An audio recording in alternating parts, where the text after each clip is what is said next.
Beralih ke informasi lain pemirsa, Kejaksaan Agung RI telah melimpahkan berkas perkara 10 orang tersangka yang diduga terlibat dalam kasus korupsi tata niaga komoditas timah.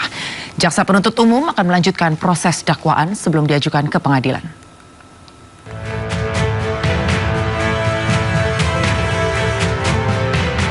Penanganan dugaan kasus korupsi di wilayah izin usaha pertambangan PT Timah Tbk periode 2015-2022 masih terus bergulir.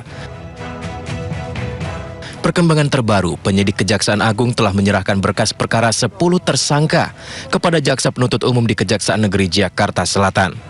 Selain penyerahan berkas, Kejagung juga menyerahkan sejumlah barang bukti seperti dokumen, uang tunai, logam mulia, sertifikat tanah, serta beberapa unit mobil mewah. Pelimpahan oleh penyidik kepada JPU tersebut sebagai proses penyusunan dakwaan sebelum para tersangka diajukan ke persidangan. 10 orang tersangka di Kejaksaan Negeri Jakarta Selatan tentu diserahkan kepada penuntut umum yang ada di Kejaksaan Negeri Jakarta Selatan. Perlu kami sampaikan bahwa hal ini tentu memenuhi maksud dari pasal 139 KUHP, di mana dikatakan bahwa penuntut umum ketika menerima berkas perkara dan sudah nyatakan lengkap akan menentukan sikap apakah. Pemirsa, Kejaksaan Agung kembali melaksanakan pelimpahan berkas perkara tahap 2 milik 10 tersangka untuk kasus tata niaga timah ke Kejaksaan Negeri Jakarta Selatan. Dalam pelimpahan turut disertakan juga sejumlah barang bukti seperti dokumen, uang tunai, logam mulia, sertifikat tanah, serta beberapa unit mobil mewah. Dan untuk menggali lebih dalam pelimpahan berkas kasus mega korupsi tata niaga timah ini, kami akan membahasnya dengan Kapus Penkum Kejaksaan Agung Harli Siregar. Selamat malam Pak Harli. Selamat malam, Mbak. Baik, Pak Harli, sejauh ini siapa saja Pak tersangka yang berkasnya sudah dilempahkan ke Kejari Jaksel? Baik, terima kasih. Jadi per hari ini ya, tadi hari Kamis, tanggal 13 Juni 2024, penyidik pada Jampitsus telah menyerahkan berkas perkara dan barang bukti. Artinya ini proses tahap 2 ya, yang diserahkan kepada Jaksa Penuntut Umum di Kejaksaan Negeri Jakarta Selatan. Ada 10 orang ya atas nama MRPT, ini selaku Direktur Utama PT Timah periode 2016-2021. Ya. Kemudian ada EE, itu selaku Direktur Keuangan PT Timah. Kemudian HT selaku Direktur Utama CP FIP. Kemudian ada MBG selaku Direktur Utama PT SIP, kemudian ada SG selaku Komisaris PT SIP, kemudian ada RI selaku Direktur Utama PT SBS, kemudian ada BY selaku Ex-Komisaris CP VIP, kemudian ada RL, nah ini General Manager PT TIN, kemudian Saudara SP selaku Direktur Utama PT RBG, dan yang terakhir ke-10 RA selaku Direktur Pengembangan Usaha PT RBT. Oke, dan ini kan terkait dengan berkas-berkas yang sudah dilimpahkan, juga tercatat bahwa ada juga barang bukti yang dilimpahkan. Ini milik siapa saja, Pak? Iya, jadi dari barang bukti yang ada tentu terkait dengan 10 orang yang sudah dinyatakan lengkap ini, Mbak. Iya, karena kan tentu masih ada lagi barang bukti yang lain mungkin terkait dengan tersangka yang lain. Nah, jadi yang mau kami sampaikan adalah bahwa yang dimaksud dengan proses pelimpahan atau penyerahan berkas perkara, tersangka dan barang bukti dari penyidik kepada penuntut umum setelah dinyatakan lengkap P21, tentu di situ memenuhi 2 unsur, yaitu yang pertama unsur tersangkanya dan barang buktinya. Iya. Nah, jadi yang diserahkan tersangkanya dan barang bukti. Nah, sesuai dengan pertanyaan Mbak tadi, tentu bahwa barang bukti ini berkaitan dengan peran dari ke-10 tersangka ini. Apa saja Bapak barang-barang buktinya yang diserahkan hari ini? Itu ada dokumen ya, dokumen yang saya kira listnya itu cukup banyak. Kemudian ada 3 unit mobil dan 90 sertifikat tanah. Ya. Okay. Sedangkan ada juga uang dan logam mulia, dan itu masih sedang dikoordinasikan antara penyidik dengan Oke. Dan sejauh ini, ya. Yang pasti barang bukti ini tentu secara listnya ini kan akan penyerahannya harus betul-betul bahwa penuntut umum menerima ini dengan baik. Makanya perlu ada waktu juga untuk prosesnya antara penyidik dengan penuntut umum untuk memastikan bahwa benar barang bukti yang diserahkan oleh penyidik merupakan barang bukti yang akan digunakan terkait dengan perkara ke-10 orang ini. Itu esensinya. Iya. Ya, dan sejauh ini untuk perkembangan penyidikan kasus mega korupsi Timah sendiri, sejauh ini sudah seperti apa Bapak? Karena kan tentunya masih terus didalami siapa-siapa lagi nantinya yang akan diperiksa dan mungkin akan ada tambahan nama-nama baru sebagai tersangka? Ya, yang pasti yang pertama bahwa masih ada 9 tersangka lagi yang sekarang sedang proses penyempurnaan berkas perkara, ya. Dan kita harapkan tentu dalam waktu dekat ini bisa dilakukan juga proses tahap 2-nya kepada penuntut umum supaya bisa segera disidangkan seluruhnya.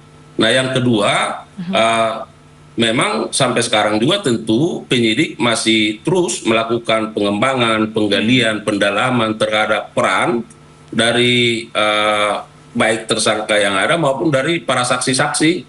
Dan termasuk pihak-pihak yang akan terus digali untuk menjadi terang peristiwa pidana ini. Jadi saya kira 2 hal itu terus kita lakukan sehingga perkembangannya bisa kita pastikan bahwa sampai sekarang masih terus on the track dan itu dilakukan oleh penyidik dalam rangka yang pertama penyempurnaan terhadap 9 tersangka ini. Jadi ini dulu yang diprioritaskan, ya. Nah, selain itu tentu dengan fakta-fakta yang ada akan terus digali apakah ada peran-peran yang lain dari pihak-pihak lain atau orang-orang lain dalam peristiwa ini. Berarti memang prosesnya masih panjang begitu ya Bapak. Untuk upaya untuk upaya dari Kejagung sendiri Bapak untuk mengawal kasus ini sampai di persidangan nantinya? Ya, tentu ini kita komit Mbak, ya. Ini komit ini soal tugas kita. Nah, jadi memang penyidikannya kita harapkan bisa rampung dalam waktu yang sesegera mungkin. Nah, ketika ini, karena sekarang kan sudah ada persidangan yang satu sudah ada di Bangka Belitung, kemudian ada 2 yang sudah kita limpah juga beberapa waktu yang lalu, dan sekarang ada 10. Nah, tentu kita terus akan melakukan pengawalan khususnya terhadap para jaksa penuntut umum, karena ini juga kan bagian dari kita. Jadi para jaksa penuntut umum ini oleh Kepala Kejaksaan Negeri akan dibentuk dan barangkali ada mungkin 30 orang jaksa yang akan diberikan tugas dalam rangka menyelesaikan perkara ini, dan kita akan terus melakukan pengawalan termasuk baik terhadap pengawalan substansi perkaranya maupun terhadap pengawalan dan pengamanan terhadap person jaksanya yang akan melakukan penyelesaian terhadap perkara ini. Oke, karena memang ada beberapa juga pertanyaan yang pada akhirnya muncul terkait beberapa nama yang memang sudah dilakukan pemeriksaan beberapa kali namun masih belum dijadikan juga sebagai tersangka. Ini memang termasuk proses dalam penyidikan yang membutuhkan waktu tadi itu ya Bapak? Ya, artinya kan semua kan harus didasarkan pada fakta hukum Mbak, ya. Ya, jadi kita tidak boleh berasumsi, berandai-andai bahwa memang sampai sekarang tentu itu yang saya sebutkan tadi, penyidik akan terus berusaha menggali, mencari keterkaitan pihak-pihak yang Mbak sebutkan itu dengan fakta-fakta hukumnya. Itu kalau fakta hukumnya sudah duduk, saya kira ya tentu kemajuannya akan terus berkembang. Oke, baik. Berarti memang kita nanti akan terus mengawal dan juga menunggu bagaimana proses lanjutan karena tentunya dari pihak Kejagung dan juga penyidik membutuhkan waktu supaya lebih presisi nantinya bagaimana kasus ini bisa ditangani dengan semaksimal mungkin. Terima kasih Bapak Heri Siregar untuk informasi dan juga untuk waktunya. Selamat malam. Baik, terima kasih Mbak, mohon dukungannya. Pemirsa, sejumlah nama bermunculan dalam bursa pemimpin DKI Jakarta 2024. Namun kejutan muncul saat sebuah partai politik berencana mengusung duet Anies Baswedan dan Kaesang Pangarep, putra bungsu Presiden Jokowi. Seberapa besar kans pasangan ini? Berikut liputannya pemirsa untuk Anda.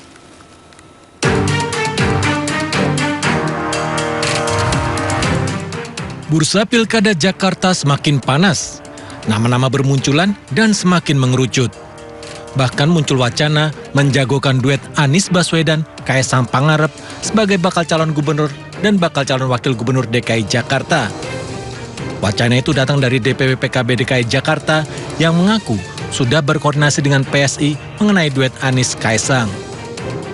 Yang mau menjadi wakil Pak Anies kan, kita juga bersedia. Kaisang memang mau mencalonkan wakil gubernur DKI Jakarta.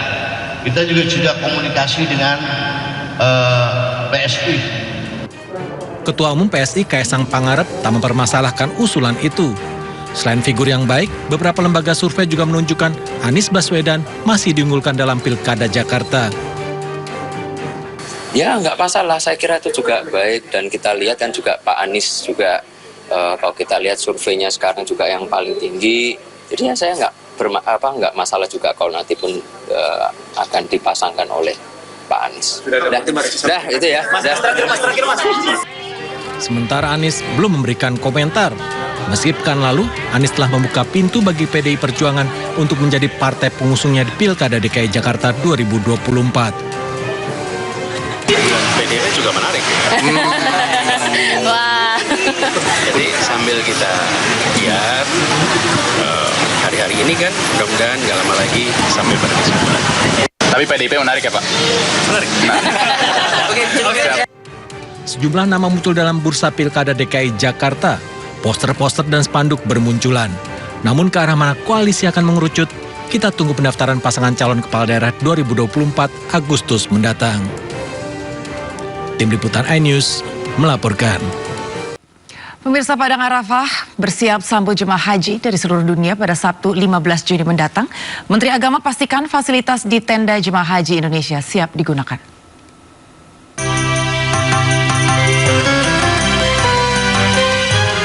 Jelang puncak haji, Menteri Agama Yakut Khalil Qumas meninjau persiapan tenda jemaah haji Indonesia di Padang Arafah.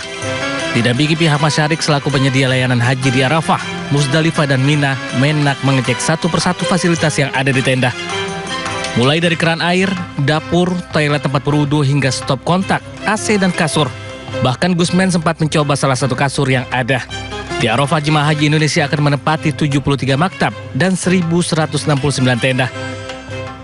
Tercover di tenda ini, tenda lebih bagus, atap lebih menyerap panas, kemudian dindingnya juga sudah pakai PVC gitu ya, dan lebih menyerap panas tentu saja, dan sudah dilengkapi dengan colokan-colokan listrik itu. Ada charger magnetik itu, tinggal ditempel udah bisa ngecas. Jadi saya kira ada banyak perubahan signifikan. Mulai tahun ini selama di Armuznah, jemaah akan mendapatkan jatah makan secara penuh sebanyak 15 kali. 6 kali diantaranya berupa makanan siap saji dengan cita rasa Nusantara seperti rendang. Selain fasilitas di tenda jemaah, Menak juga mengecek layanan kesehatan yang disediakan oleh Masyarik. Tahun lalu saya kira ini juga membuat moral dan semangat pelayanan teman-teman kepada para jamaah juga saya kira juga akan makin naik. Banyak perubahan yang sudah dilakukan oleh pihak Masyarik gitu ya. Mudah-mudahan sekali lagi kita tinggal tawakal sekarang, menyerahkan pada kebesaran Allah itu layanan haji nanti beberapa hari ke depan ini di Armuznah berjalan dengan baik dan lancar. Selesai di Arafah, rombongan Menak langsung mengecek kondisi di Musdalifah. Rencananya sekira 55.000 jemaah beresiko tinggi, lansia, disabilitas dan pendamping dari Arafah akan melakukan skema murur atau berhenti sejenak di Musdalifah kemudian melanjutkan perjalanan ke Mina. Dari Mekah, Arab Saudi, Suhud Nur Fadli, iNews, anggota Media Center Haji 2024 melaporkan. Dan sepertinya masih ada kendala, pemirsa. Selain itu, Kementerian Agama bekerja sama dengan pihak terkait di Arab Saudi gelar simulasi pergerakan jemaah dari hotel ke Arafah. Dan simulasi ini diadakan guna kelancaran para jemaah dalam melaksanakan ibadah jelang puncak haji di Arafah 3 hari lagi.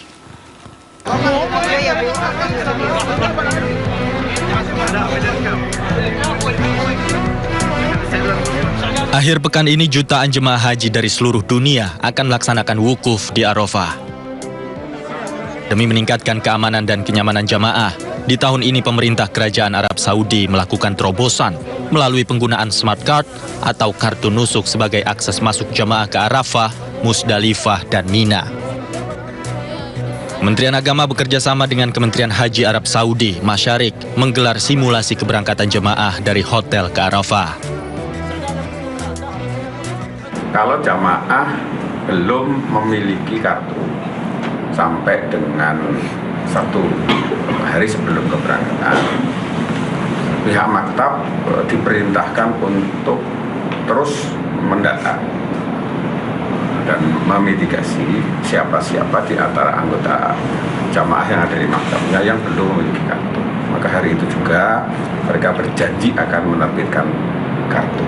Apabila kartunya hilang, kalau hilang itu masih cukup waktu untuk melakukan penggantian, maka maktab harus melakukan penggantian. Skema ini berlaku bagi jemaah yang sehat secara fisik. Bagi jemaah yang beresiko tinggi, lansia, dan pengguna kursi roda akan diterapkan skema khusus karena memerlukan waktu yang lebih lama. Dari Makkah, Arab Saudi, Suhud Nur Fadli, iNews, anggota Media Center Haji 2024, melaporkan.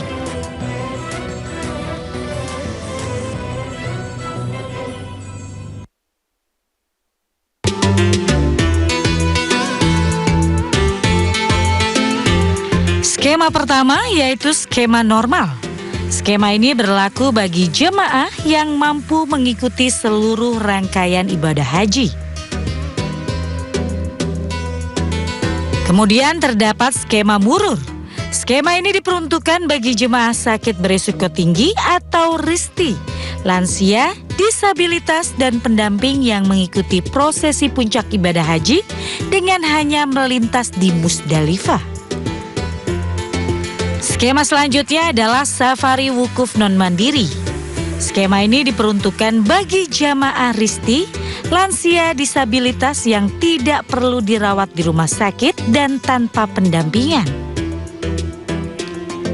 Berikutnya ada skema safari wukuf Klinik Kesehatan Haji Indonesia. Skema ini untuk jemaah haji yang sakit dan dirawat, di mana jemaah haji memungkinkan untuk dipindahkan.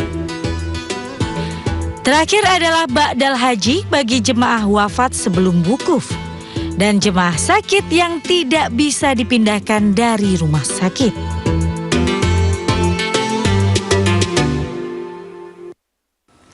Ya, pemirsa, Anies Baswedan menerima dukungan dari DPW PKB DKI Jakarta untuk maju dalam Pilkada 2024. Sementara mengenai wacana duetnya dengan Kaesang Pangarep, Anies menyebut belum memikirkan hal tersebut dan masih fokus mencari partai pengusung lain.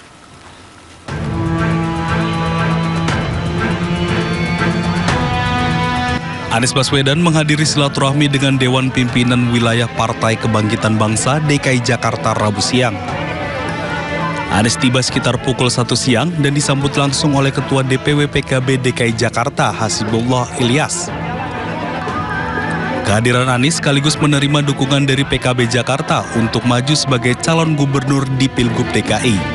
Kami sampaikan bahwa ini adalah sebuah kepercayaan, ini adalah sebuah amanah, dan kami sampaikan rasa terima kasih, rasa hormat, dan perjuangan untuk kita menghadirkan kesetaraan di Jakarta, insya Allah akan menjadi fokus utama kita.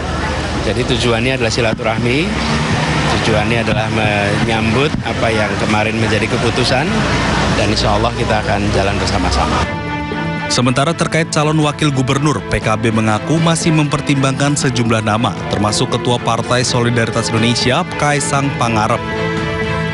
Putra kedua dari Presiden Jokowi ini diisukan berpeluang kuat berduet dengan Anies Baswedan untuk maju Pilkada 2024. Menanggapi wacana tersebut, Anies Baswedan menyebut bahwa setiap warga negara memiliki kesempatan yang sama untuk maju dalam kontestasi politik. Meski demikian, Anies mengaku bahwa fokusnya saat ini adalah menggait partai pengusung lain selain PKB. Fase ini adalah proses di mana partai-partai menetapkan siapa yang akan dicalonkan.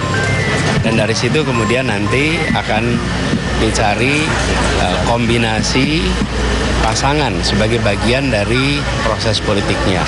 Jadi pada fase ini saya bisa katakan secara prinsip negeri ini menganut prinsip itu. Semua punya kesetaraan kesempatan. Tapi Pak Anies mau nggak kalau dipasangnya sama Kaesang? Sekarang ini kita memikirkan bagaimana agar tidak PKB sendirian, tetapi bisa bersama-sama dengan partai yang lain. karena tidak mungkin bisa mengusung sendirian, bukan? Kakak Kaisang sekaligus wakil presiden terpilih Gibran Rakabuming Raka menanggapi positif wacana duet Anies Kaisang. Ditemui di kantor OJK Solo, Jawa Tengah, Gibran mengatakan mendoakan yang terbaik untuk Kaisang.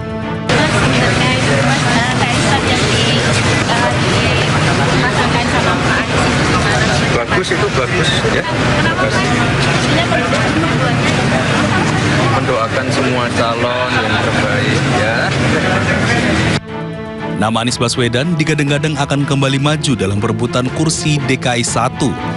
Sejumlah partai disinyalir kuat bakal mendukung Anies, mulai dari PKB, PKS, dan PDI Perjuangan. Tim Liputan iNews melaporkan. Pemirsa, Pilkada 2024 semakin dekat. Jakarta pun siap mencari sosok pemimpin pilihan rakyat. Anies Baswedan, Budi Jiwandono, Kaisang Pangarep, hingga Raffi Ahmad menjadi nama-nama yang mencuat paling kuat. Lantas siapakah yang pantas mendapatkan mandat? Untuk membahasnya, pemirsa, sudah bergabung bersama kami malam ini politisi PDI Perjuangan Chiko Hakim, koordinator juru bicara Partai Demokrat Herzaki Mahendra Putra, serta pengamat politik Panggi Syarwi Caniago. Selamat malam, Bapak-Bapak. Malam. Baik, saat ini masih bergabung bersama kami Bang Chiko dan juga Bang Pange. Dan dari juru bicara Demokrat Herzaki masih kami kontak. Bang Chiko, sebelumnya tadi sempat ada paket nih menyatakan bahwa Pak Anies sempat bilang PDI Perjuangan juga oke. Nah, itu gimana tuh Bang Chiko? Ya, seperti juga kebalikannya, Anies Baswedan juga menarik kan gitu ya. Pada prinsipnya gini, bagi PDI Perjuangan hari-hari ini kami masih menjaring dan mencermati calon-calon yang muncul ke permukaan yang sekarang sudah beredar namanya. Nah, kalau di internal kami tentu ada mekanisme yang dari bawah ke atas, yaitu dari akar rumput dan pengurus-pengurus di tingkat PAC, DPC, DPD yang baik itu mereka menerima pendaftaran dari calon lain atau mereka mengusulkan nama-nama itu. Nah, dari DPD sendiri memang ada nama Anies Baswedan yang muncul, walaupun tidak sendirian. Jadi ada beberapa nama lain, seperti nama Pak Setio Edi Marsudi, nama juga Pak Andika Perkasa, ada nama juga beberapa anggota DPRD kami di DKI Jakarta dari fraksi PDI Perjuangan, dan Bu Risma, dan juga ada nanti juga nama-nama yang memang dicermati dan dilirik oleh DPP PDI Perjuangan. Dan pada akhirnya semua akan dirapatkan di DPP PDI Perjuangan, dan kita akan menjaring betul-betul mencari yang terbaik, yang paling mampu dan punya kompetensi yang mumpuni untuk bisa mengelola daerah khusus Jakarta yang memang ada perubahan terkait dengan sifat administratifnya yang sebelumnya adalah daerah khusus ibu kota. Jadi banyak sekali tantangan untuk Jakarta. Jadi yang kita kedepankan adalah kriteria orang-orang yang mampu itu. Jadi mungkin nama Pak Anies Baswedan juga masuk karena memang pernah memimpin suatu daerah, pernah jadi menteri. Tapi juga nggak kalah penting adalah kader-kader di internal kami yang sangat mumpuni. Bu Risma pernah jadi kepala daerah, jadi menteri. Ada Pak Andika Perkasa yang pernah menjadi panglima TNI tentunya. Dan ada nama-nama lain yang seperti Pak Ahok yang juga pernah memimpin DKI Jakarta dan juga mempunyai tingkat kepuasan publik yang tinggi. Dan elektabilitasnya sampai hari ini masih tinggi gitu. Jadi kalau kita lihat hasil-hasil survei tentunya kita bisa lihat kalau ada nama Pak Basuki Cahayapurnama di dalam surveinya selalu antara dia yang nomor satu atau Pak Anies yang nomor satu dan kebalikan. Berarti sebenarnya tapi sifatnya yang masih tadi dinamis, ya? Yang tadi belum disebut sama Anggi kan ada nama juga Ridwan Kamil ya, ini juga menarik. Jadi prinsipnya PDI Perjuangan juga membuka diri untuk mencermati tokoh-tokoh dari luar partai kami dan juga dari partai-partai lain. Bekerja sama politik dengan partai-partai lain juga kami sangat terbuka. Namun yang kami pastikan adalah kami ingin di dalam kombinasi nama cagup maupun cagup itu ada kader kami juga berada di sana, karena kami merasa cukup pantas, cukup wajar, apalagi PDI Perjuangan meraih suara kedua tertinggi di pileg kemarin di DKI Jakarta. Iya, Karena kalau kita bicara soal kriteria, nanti saya akan ke Bang Ciko lagi. Kalau dari Bang Pange sendiri, sebetulnya kriteria seperti apa sih Bang yang dibutuhkan warga Jakarta saat ini? Tadi kan sudah disampaikan ada nama-nama yang memang sudah pernah memimpin sebagai gubernur. Ada Ahok dan juga ada Anies Baswedan. Dan sebelumnya juga sempat mencuat nama Ridwan Kamil begitu kan. Kalau yang dibutuhkan warga Jakarta sendiri, sebetulnya kriteria yang seperti apa Bang Pange?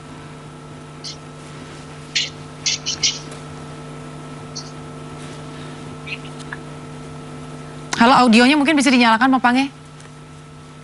Ya, sebenarnya begini Mbak Anggi, apa yang menjadi kebutuhan rakyat Jakarta tentu masalah yang perlu diatasi, itu kebutuhannya hari ini. Kan masalah Jakarta dalam pendekatannya risetnya survei Voxpol kemarin, itu kan temuannya masalah yang mendesak itu kan biasanya sembako mahal, kemudian lapangan pekerjaan, terus soal kriminal dan seterusnya. Tetapi temuan yang menarik di DKI itu sudah mulai pembahasan tentang tata ruang kota, penghijauan. Jadi agak lebih maju sih. Kemana memang pemilihnya rasionalnya itu lebih tinggi dibanding pemilih psikologis maupun sosiologis gitu. Jadi pendekatan mereka itu sudah tidak hanya problem yang sama dengan daerah-daerah lain. Jadi kemampuan mengatasi itu adalah kebutuhan yang mereka inginkan. Sejauh mana pemimpin-pemimpin itu mampu mengatasi problem fundamental yang complicated dari level hulu sampai level hilir, yang kira-kira pemimpin itu siapa yang mampu mengatasi masalah yang selama ini Jakarta kan ada pesimisme ya, keputusasaan. Misalnya begini, itu kan sudah jadi tagline menarik. Masalah Jakarta itu hanya bisa diselesaikan oleh misalnya lebaran haji dan lebaran Idul Fitri misalnya. Jadi dianggap masalah Jakarta itu hanya bisa diatasi karena hari raya gitu. Jadi persoalannya sebenarnya nggak pernah mampu diatasi. Tetapi problemnya itu kan bisa, kebutuhannya itu rakyat Jakarta yang tahu itu adalah sebenarnya apa masalah yang dihadapi hari-hari ini yang belum teratasi. Itulah karakter yang mereka butuhkan untuk menjadi pemimpin di DKI Jakarta gitu. Kalau misalnya karakter umum, biasanya kalau kita tanya dalam pendekatan kita kan berapa kali nih survei di daerah ini.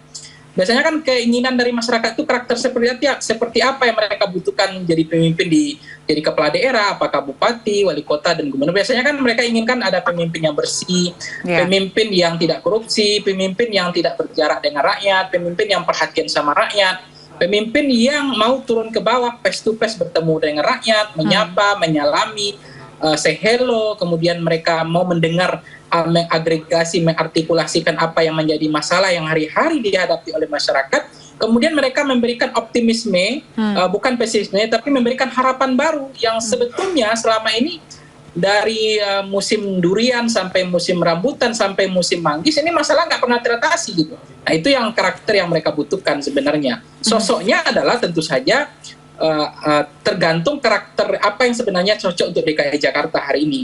Saya mengatakan yang cocok untuk DKI Jakarta memang seperti sosok yang sebetulnya bijak tetap, keras tetap, tapi tidak juga kasar gitu ya. Tegas tetap, tapi juga kemudian tidak sesuka hati juga untuk selama ini kan terjadi seolah penggusuran, diskriminasi, kemudian ada hak rakyat yang diintimidasi gitu, pakai aparat yang represif untuk mengusir mereka dari tanah-tanah yang lama mereka huni, walaupun tanah itu juga ada problem gitu. Kalau dari penjelasannya Bang Pange sih sebenarnya memang nama-nama yang cukup populer di warga Jakarta memang sepertinya ini nama-nama lama nih nanti. Tapi kan kita nggak tahu juga karena ini sifatnya masih sangat dinamis. Dan sudah bergabung juga pemirsa bersama kami malam ini Bang Herzaki Mahendra Putra, Koordinator Juru Bicara Partai Demokrat. Selamat malam Bang Zaki. Ya, selamat malam Mbak, selamat malam Bang Ciko dan Bang Pange. Baik, Bang. Ya, Bang Zaki terima kasih sudah bergabung bersama kami. Tadi kita udah sempat ngobrol-ngobrol, spill dikit gitu kan. Nah kalau dari Bang Zaki sendiri gimana nih Bang sejauh ini kriteria yang akan dimajukan atau yang akan diusung untuk nantinya bertarung kembali dalam pilkada khususnya untuk di Jakarta sendiri seperti apa Bang? Ya begini Pak, ini Jakarta bagaimanapun kan sangat-sangat strategis ya. Kita tahu selama ini selalu menjadi spotlight atau perhatian publik. Bukan hanya dari Jakartanya sendiri, tetapi juga dari publik secara nasional gitu. Tapi yang paling penting seharusnya taburan lampu di sekeliling pemimpin Jakarta itu tidaklah membuat pemimpinnya hilang fokus gitu. Bahwa hari ini permasalahan besar Jakarta itu seperti apa? Yaitu kita ingin agar pemimpinnya fokus membangun Jakarta. Bagaimana setiap kebijakan yang ditelurkan atau dikeluarkan itu benar-benar memang difokuskan pada bagaimana bisa memberikan manfaat terbesar buat warga Jakarta, apa yang menjadi kebutuhan warga Jakarta. Bukan kemudian apakah keputusan ini akan populer gitu. Apakah akan membantu meningkatkan elektabilitas misalnya. Ya kan? Nah, itu yang kita tidak inginkan, tapi kita ingin sosok yang benar bekerja keras gitu di sini. Nah, kami sendiri memang sudah mendata dan mendalami beberapa sosok ya untuk sebagai calon gubernur Jakarta. Hari ini kami sadar Demokrat ya belum bisa mengusung sendiri, itu satu. Yang kedua, kami juga sadar bahwa hari ini Demokrat baru bisa ditarik wakil dengan konteks kursi yang kami miliki. Karena itu kami juga mendalami calon-calon wakil dari internal partai kami begitu.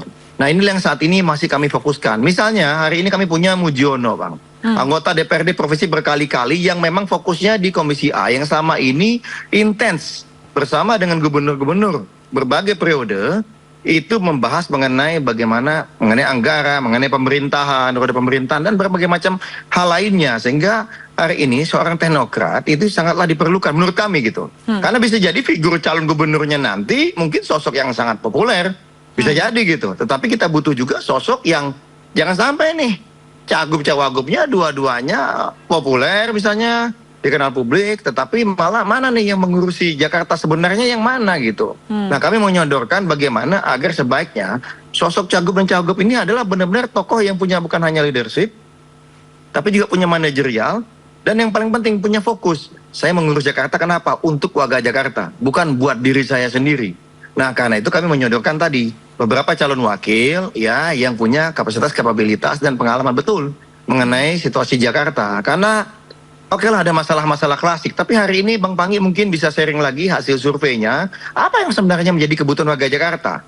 Ternyata tidak jauh berbeda nih dari 5 tahun yang lalu gitu loh.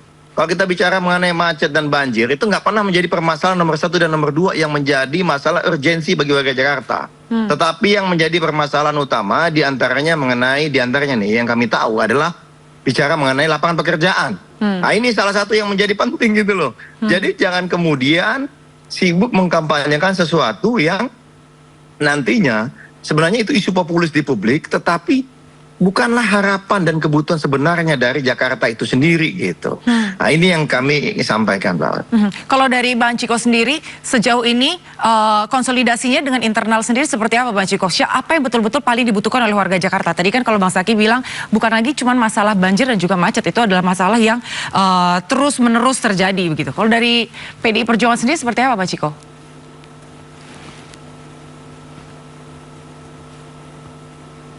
Audionya Bang Ciko?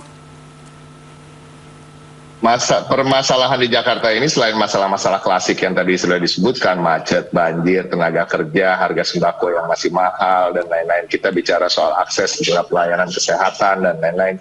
Hal-hal seperti ini memang itu sudah menjadi masalah Jakarta yang memang sudah lama dan sulit sekali nampaknya untuk diselesaikan secara cepat atau bisa diselesaikan dalam satu periode kepemimpinan. Tetapi kita juga harus lihat bahwa DKI Jakarta ini kan akan sudah berubah menjadi daerah khusus Jakarta. Ini ada masalah-masalah baru lagi, ada tantangan-tantangan baru lagi, ada aglomerasi di situ, ya kan, bagaimana Jabodetabek Jur itu menjadi bagian dari big city-nya yang menopang dan saling menopang dengan DKJ sendiri. Dan kita bicara soal penganggaran, kita bicara soal prioritas yang sudah berubah lagi, bahwa Jakarta sudah bukan jadi ibu kota, jadi ada prioritas-prioritas yang bergeser dari kota Jakarta ini. Jadi memang kita butuh pemimpin yang memang mempunyai rekam jejak, mempunyai pengalaman di berbagai bidang. Dan kalau bisa memang bisa di bidang legislatif, bisa di bidang kepala daerah, pernah juga menjadi menteri, itu semuanya baik. Makanya nama-nama yang juga kami sebutkan tadi dari kader internal itu memang nama-nama yang bukan hanya dikenal oleh publik, tapi juga mumpuni dan kami yakin punya kompetensi. Nah, permasalahannya sekarang sampai hari ini kalau kita yang lebih detail lagi ya, belum ada juga calon yang muncul ke permukaan yang memang bisa dianggap paling kuat atau dia bisa dipasangkan dengan siapa saja dan dia pasti menang. Karena kita kalau bicara soal tadi yang ideal-idealnya ya terkait dengan apa kebutuhan Jakarta, tapi tentunya pada akhirnya kita juga butuh mencalonkan orang yang punya kemungkinan menang paling tinggi, ya kan? Nah, kalau kita sebut nama-nama tadi, bahkan yang paling sering disebutkan Pak Anies. Tapi kalau kita mau jujur, Anies Baswedan sendiri elektabilitas ini tidak lebih dari 32%. Dia punya tingkat kepuasan publik walaupun di atas 50%, tapi juga tidak sampai ke 60%. Jadi ini masih yang bersangkutan punya kebutuhan untuk melengkapi dirinya dengan calon wakil gubernur yang bisa mengangkat, ya kan, suaranya, karena memang Jakarta ini unik dibandingkan daerah lain. Kita di Jakarta ini memilih itu seperti di Pilpres, jadi harus 50% plus 1, jadi ada putaran kedua. Memenangkan putaran pertama tidak menjamin untuk memenangkan putaran kedua. Ini yang terjadi pada Pak Basuki Cahayapurnama. Ketika itu menang cukup jauh dari pesaing-pesaingnya Pak Anies maupun Pak AHY. Namun ya itu suaranya stuck di situ. Nah ini yang harus juga diperhatikan kalau kita bicara soal kemenangan. Nah kalau kita bicara soal hal-hal yang ideal tadi, ya tentu tadi kita betul-betul harus menjaring tokoh-tokoh, sosok-sosok yang memang, saya setuju dengan apa yang disampaikan Zaki. Jangan menjadikan Jakarta sebagai batu loncatan gitu ya, atau anak tangga untuk hal-hal yang tidak ada hubungannya dengan kemakmuran warga Jakarta itu sendiri. Jadi memang harus fokus dalam membangun, harus fokus dalam membangun manusianya, bukan hanya hal-hal yang sifatnya fisik. Ya, ini menarik, tadi Bang Ciko udah spill beberapa nama, Anies Baswedan, terus kemudian Basuki Cahayapurnama, dan juga muncul nama Andika Perkasa. Dari nama-nama ini sendiri masih belum terlihat begitu, Bang Ciko, yang kira-kira speknya paling memenuhi kriteria untuk menjadi pemimpin di Jakarta. Itulah tadi kita permasalahan di PDI Perjuangan itu, nah permasalahan ini pakai tanda kutip ya, permasalahan ini sebenarnya blessing juga bahwa kita memiliki tokoh-tokoh yang kalibernya nasional, yang dikenal luas oleh masyarakat dan dianggap juga sukses ketika menjabat di jabatan-jabatan yang pernah mereka emban. Jadi penjaringan di internal sendiri juga agak ketat gitu. Nah makanya kami sekarang melakukan simulasi-simulasi. Apabila cagupnya A lalu dipasangkan dengan B, atau dibalik, B-nya jadi cagup, A-nya jadi cawagup dan lain-lain. Kita juga mencermati hasil-hasil survei, ya kan, survei elektabilitas, akseptabilitas, survei tingkat kepuasan kalau yang bersangkutan pernah menjabat di jabatan tersebut, misalnya Pak Anies, ya kan, atau Pak Ahok dan lain-lain. Jadi ini hal-hal yang memang kita cermati, tapi kami meyakini tentunya pada akhirnya kita harus mengambil keputusan, dan keputusan itu mungkin bukan yang terbaik, tapi yang semaksimal mungkin bisa kami lakukan adalah mencari yang terbaik melalui betul-betul variabel-variabel tadi yang kami sebut ya, terkait dengan ideologi, kemampuan, kompetensi, dan juga niatan dari sosok-sosok tersebut untuk memimpin di Jakarta. Nah, kalau dari Partai Demokrat sendiri, Bang Zaki gimana, Bang? Apakah juga ikut melakukan simulasi-simulasi, dan juga kemudian apakah sudah ada masukan-masukan dari bawah?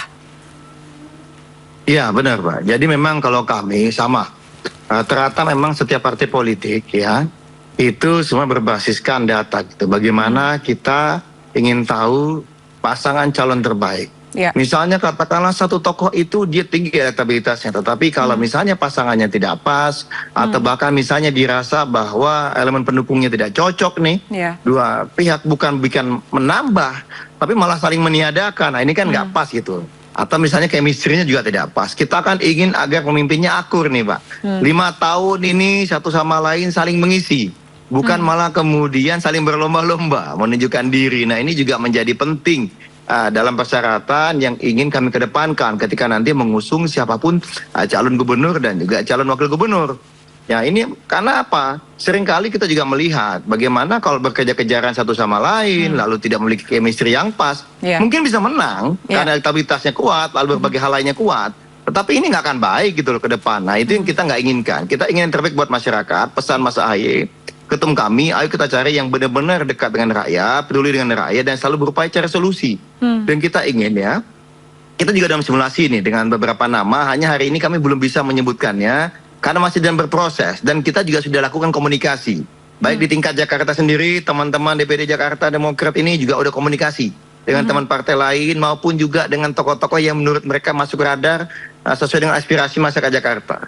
Lalu kami di tingkat pusat juga, sesuai dengan data yang kami miliki, juga mencermati dan membangun dan mencoba menjalin koalisi dengan teman-teman yang lain. Hari ini dinamikanya sangat luar biasa, masih belum ada yang pasti kami bisa sampaikan. Tadi disampaikan juga oleh Bang Ciko atau Bang Bangi, nggak ada nih satu nama yang kalau diusung pasti menang, nggak ada gitu. Ya, semua tergantung partai pengusungnya seperti apa, lalu kemudian siapa wakilnya, dan nanti ada momentum-momentum mungkin yang akan muncul ya. Bisa jadi ada elemen of surprise, misalnya kita nggak pernah tahu, tanggal 24 sampai 27 Agustus nanti mendadak di Jakarta ada suatu kejadian atau apapun itu kan mendekati itu, ada tokoh yang selama ini nggak kita duga-duga, ternyata disukai oleh publik gitu loh. Ya, nah ini juga terus kita cermati bersama gitu. Ya, tadi menarik ketika Bang Zaky menyampaikan jangan sampai nantinya cagupnya dan juga cawagupnya ini saling berkompetisi gitu, yang seharusnya saling melengkapi untuk mencari solusi. Dan Bang Pangi, tadi kan dari Bang Ciko dan juga dari Bang Zaky ini sudah menyampaikan nih bahwa sebetulnya dinamika ini masih sangat dinamis sekali, masih terbuka segala bentuk kemungkinan. Dan ketika kita bicara mengenai Jakarta, identik atau mungkin ini relevan dengan yang namanya Ahok dan juga Anies. Sebetulnya dua nama ini tuh masih relevan nggak sih sebagai kriteria yang sebetulnya diharapkan dan juga bisa untuk membereskan segala bentuk permasalahan yang sangat pelik untuk Jakarta, apalagi sekarang kita sudah berubah menjadi daerah khusus Jakarta. Iya, memang Mbak Anggi, kalau kita lihat paketnya Pak Anies Ahok ini kan sebenarnya paketnya memang komplementer, paket saling melengkapi. Pada sosok Anies kan orangnya bijak, lebih tidak terlalu keras, sementara Pak Ahok itu kan tegas gitu. Nah, kemudian yang dari segi segmen pemilihnya juga berbeda, saling melengkapi juga. Kemudian dari segi partai mungkin juga akan berbeda. Partai pengusung Pak Ahok misalnya dari PDIP, Pak Anies dari partai mana gitu. Karena memang Pak Anies sejauh ini saya juga nggak paham apakah dia saham di take over atau diakuisisi, kadernya siapa sebenarnya. Kan memang saya tadi diskusi sama Bang Ciko di TV lain itu ya. Jadi Anies ini masih diwakafkan gitu, nggak tahu kader siapa ini.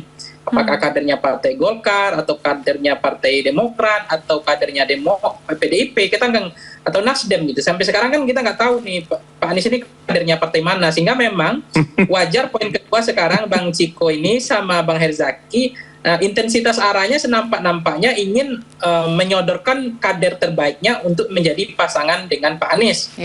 Tapi sebenarnya itu fair dan itu wajar-wajar saja karena keinginan itu pasti ada. Tetapi ada juga kemungkinan akan menyiapkan lawan tanding yang sepadan. Siapa yang berani lawan Anies gitu. Nah itu penting juga kalau kemudian agak seperti PKB di Jawa Timur kan Caimin mengatakan kami akan siapkan lawan tanding yang sepadan untuk melawan Bu Khofifah misalnya. Nah itu juga kita tunggu-tunggu nih. Jadi tidak hanya ingin paket, mungkin memang desain pertama adalah paket sebagai wakil itu wajar karena partai ingin mengusung kadernya. Tapi kalau menyiapkan ada arus baru, polarisasi baru atau nanti tripolar itu kan menarik, ada 3 pasang calon gubernur di DKI Jakarta. Nah kalau sekarang nampaknya saya perhatikan itu semuanya partai-partai berlomba untuk menjadi wakilnya Anies. Itu nampaknya saya lihat. Tetapi mudah-mudahan itu tidak benar. Mudah-mudahan justru saya mengatakan ada partai yang kemudian mendeklar kami siap akan menjadi lawan tanding yang sepadan, yang sebanding untuk melawan Anies. Kami akan siapkan lawan untuk melawan Anies misalnya. Itu juga akan menarik.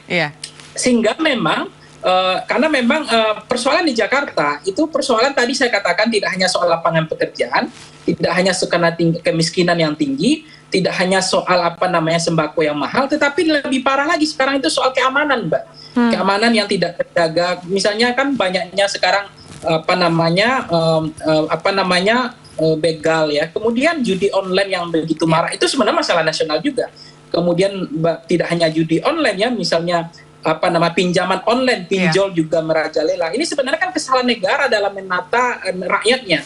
Jadi fasilitas dibangun, infrastruktur dibangun, tapi rakyatnya dibiarkan berjudi. Kemudian sampai sekarang pinjaman online dibiarkan sampai banyak yang diintimidasi, mereka juga stres. Tidak hanya itu, soal biaya pendidikan yang makin tinggi, tidak terkontrol. Sebenarnya ini juga permasalahan nasional. Tidak itu hanya, Jakarta juga persoalan air bersih misalnya, juga menjadi problem yang tersendiri, termasuk pengelolaan sampah atau limbah itu juga persoalan. Nah, karena complicatednya persoalan tadi biaya pendidikan yang makin mahal, biaya kesehatan yang makin mahal, tidak ada proteksi oleh negara, kan sebenarnya itu termasuk kategori kejahatan negara. Nah, yang namanya kriminal, orang kan itu untuk bertahan hidup, Mbak. Nggak ada namanya kriminal, penjahat itu untuk ingin membunuh orang. Nggak ada niatnya untuk merampok. Tapi itu kan hanya untuk bertahan hidup, Mbak. Ada juga yang mereka udah the power of kepepet. daripada nggak makan gitu, sehingga mereka nekat gitu. Nah, itulah yang harus diproteksi di DKI Jakarta oleh gubernurnya, tidak hanya infrastruktur, oke, bangun jalan, jembatan. Kalau jembatan, kalau jalan kan nggak terlalu penting di Jakarta karena jalannya udah mulus semua. Tetapi tingginya kriminalitas itu juga menjadi penting. Jadi menurut saya ini persoalannya nasional juga, tidak hanya di DKI Jakarta. Tetapi konteks ini kalau misalnya nanti wakil sama gubernurnya paket lengkap, komplementer, saling melengkapi, itu indah sekali, bagus sekali. Yang kedua adalah jangan sampai wakil sama gubernurnya itu sama-sama ingin punya panggung sehingga ada matahari kembar. Nah, itu juga repot. Karena sebenarnya kan inginnya kita satu yang ada panggung, yang satu main di belakang. Itu di belakang itu artinya mereka mau bekerja senyap gitu, mau bekerja di belakang, tidak perlu nampak panggung gitu. Tapi mereka bekerja itu juga penting ke depannya. Jadi kalau kedua-duanya, saya khawatirnya kedua-duanya kalau ingin punya panggung, ingin lampunya terang semua, akhirnya semuanya butuh panggung, akhirnya ribut semua akhirnya. Nah, ini yang kemudian yang terakhir adalah kalau kita membaca DKI Jakarta hari ini, itu sangat ditentukan oleh partai politik hari ini. Nah, kursi misalnya terbesar adalah PKS ada 17, kemudian ada PDIP 15, kemudian Gerindra 14, kalau nggak salah nanti dikoreksi lagi, ada Nasdem, ada Golkar, Demokrat, kalau nggak salah 10 ya PKB. Nah, ini akan menentukan peta kemana arah koalisi nanti ke depan. Yang kedua adalah yang tadi dibilang adalah residu pilpres, chemistry juga akan kebangun seperti PKB dengan PKS, dengan misalnya dengan Nasdem, itu juga ada kemungkinan bisa membangun kembali koalisi di DKI Jakarta. Termasuk PDIP nampaknya kalau misalnya akan mengusung Pak Ahok. Tapi menurut saya PDIP banyak stok yang dibilang Bang Coki tadi. Ada juga nama, tidak hanya Ahok, ada Bu Risma, ada Andika, ada tadi Prasetyo dan seterusnya. Nah, Demokrat mungkin juga punya kader terbaik yang sekarang pernah menjadi anggota DPRD beberapa kali di DKI Jakarta, dan dia tahu betul persoalan yang hari-hari dihadapi oleh masyarakat Jakarta. Nah, persoalan yang hari ini yang terakhir adalah bagi saya DKI Jakarta ini adalah tetap menjadi etalase politik nasional, tetap menjadi santer, menjadi magnet penting. Bahkan ada kalau mungkin untuk mengobati kekalahan Pilpres, ada juga mengatakan walaupun kalah Pilpres tapi kalau gubernurnya kita punya DKI Jakarta, itu sebagian rasa sedih atau bukan sedih ya, tapi paling tidak bisa mengobati lah bahwa kita juga punya blok sendiri, punya lampu sendiri yang mulai terang gitu. Jadi memang ada juga mengatakan Jakarta itu sebagai batu loncatan untuk Pilpres. Tetapi konteks ini saya mengatakan walaupun kalah di beberapa pilkada, tapi kalau menang di DKI itu juga menjadi obat bagi partai-partai, karena DKI ini walaupun bukan daerah istimewa lagi, sudah daerah khusus besok DKJ, tetapi ini tetap menjadi pusat bisnis, tetap menjadi kapital terbesar, dan tidak akan mungkin juga karena bagaimanapun orang tetap akan DKI ini menjadi penting karena gaji di DKI ini kan masih besar, Mbak. Betul. Jadi PNS, Dinas Kesehatan di DKI masih besar gaji di sini. Betul, dan yang artinya memang dibutuhkan sekali pemimpin yang bisa sangat mengerti dan sangat paham apa yang menjadi kebutuhan warga negara Jakarta. Dan tadi sudah disampaikan apa saja concernnya, complicated isunya seperti apa. Dan yang terakhir dari masing-masing, begitu dari Bang Ciko dulu, harapannya untuk pilkada di DKI Jakarta sendiri, karena tadi kan memang masih disampaikan nama-nama itu masih banyak, peluang-peluang itu masih sangat terbuka lebar begitu. Dan tadi sudah didengarkan dari Bang Panggi sendiri seberapa complicatednya isu-isu di Jakarta sendiri yang betul-betul nantinya harus dihadapi oleh calon pemimpin yang baru. Silakan Bang Ciko. Harapannya bagi kami di PD Perjuangan tentunya yang utama adalah kita berbicara terkait dengan permasalahan dan tantangan-tantangan sebuah daerah ke depannya. Yang akan jadi kalau kita bicara sosok itu seharusnya nomor 2. Kita bicarakan dulu, kita mapping dulu apa yang menjadi tantangan, apa yang menjadi permasalahan. Lalu baru kita melihat nama-nama yang muncul bahwa dari Partai Demokrasi Indonesia Perjuangan misalnya nama-nama yang mendaftar atau yang dilirik, nah itu harus memenuhi kriteria-kriteria tersebut. Jadi tingkat popularitas, akseptabilitas maupun juga elektabilitas itu penting, tetapi tentu apa alasannya dia punya elektabilitas yang tinggi? Karena hanya populer tanpa punya pengalaman dan rekam jejak, tentunya harus kita pertimbangkan lagi. Jadi hal-hal yang sifatnya teknis dan ideal memang harus diutamakan, namun tidak kalah penting tentunya kemampuan untuk memenangkan pilkada ini. Ya, kemampuan untuk memenangkan pilkada. Dari Bang Zaki, yang terakhir Bang, harapannya untuk pilkada DKI Jakarta.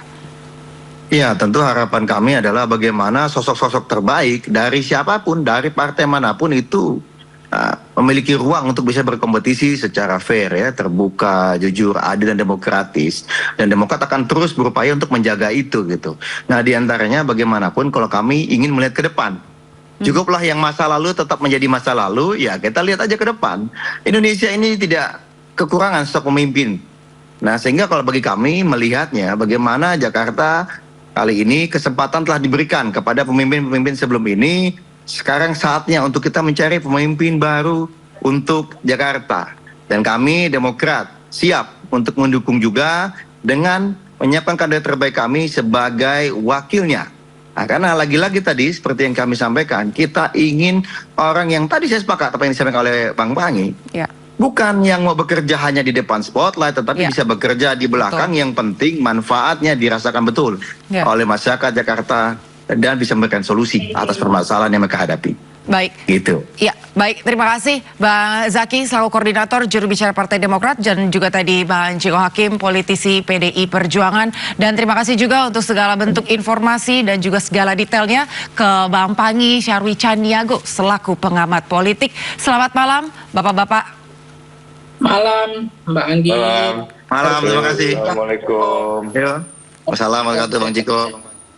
Pemirsa, jelang pembukaan pendaftaran calon kepala daerah oleh Komisi Pemilihan Umum atau KPU, sejumlah partai politik mulai memberikan dukungan untuk mantan Gubernur Jawa Timur Khofifah Indar Parawansa untuk maju kembali di pemilihan kepala daerah Pilkada Jatim 2024.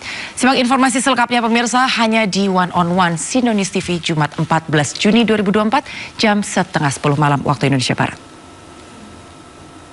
Sejauh ini mendapatkan banyak dukungan dari partai politik ya. Ada Golkar, ada Gerindra, ada PAN, ada Partai Perindo juga di sana dan Partai Demokrat dan mungkin akan ada masih banyak yang kemudian sekarang melakukan komunikasi politik dengan Ibu Khofifah. Modalnya sebetulnya sudah sangat besar ini Bu di atas kertas. Ini sudah cukupkah untuk Ibu Khofifah atau proses ini masih terus berlangsung? Tentu komunikasi akan terus kita bangun. P3 sudah mengeluarkan rekom Khofifah Emil, tapi baru untuk DPW Jawa Timur. Oke. Jadi DPW Jawa Timur sudah, dan beberapa partai lain kita juga membangun komunikasi. Pada dasarnya kita ingin memaksimalkan seluruh energi positif yang dimiliki oleh kekuatan Jawa Timur. Karena kemudian cukup banyak partai politik yang sudah menyatakan dukungan, bagi Ibu Khofifah sendiri, ini maknanya apa? Ada proses yang sebetulnya kita bangun keberseiringan selama ini.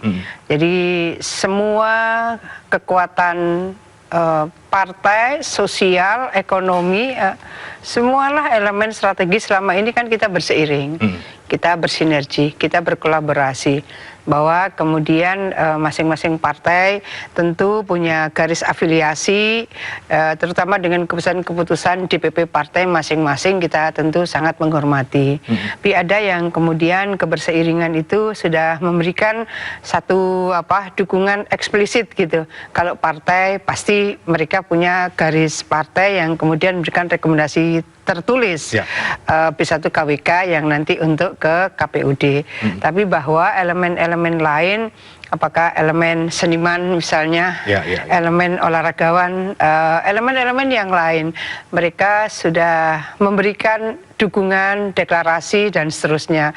Jadi ini sebetulnya adalah social capital yang luar biasa yang dimiliki oleh Provinsi Jawa Timur, yang tentu ini tidak bim salah bim. Ini ada proses yang kita bangun cukup lama, dan terutama pada 5 tahun terakhir saat kami, saya dan Mas Emil, mendapatkan mandat sebagai Gubernur dan Wakil Gubernur Jawa Timur pada periode kemarin.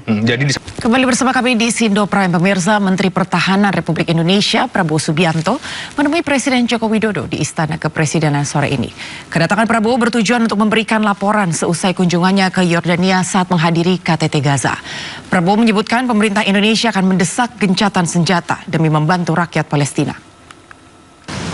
Saya baru tiba dari luar negeri, dari Yordan dan dari Arab Saudi, mendarat di Halim jam 11 dan baru saja diterima Bapak Presiden.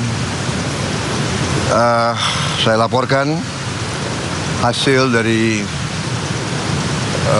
KTT di Yordan yang KTT ini khusus untuk membicarakan bantuan kemanusiaan yang segera bisa disiapkan, mengantisipasi gencatan senjata yang diharapkan akan terwujud. Dan seandainya gencatan senjata itu tidak terwujud pun, langkah-langkah apa yang harus diambil untuk mendesak kedua pihak untuk gencatan senjata dan untuk membantu rakyat Palestina di Gaza.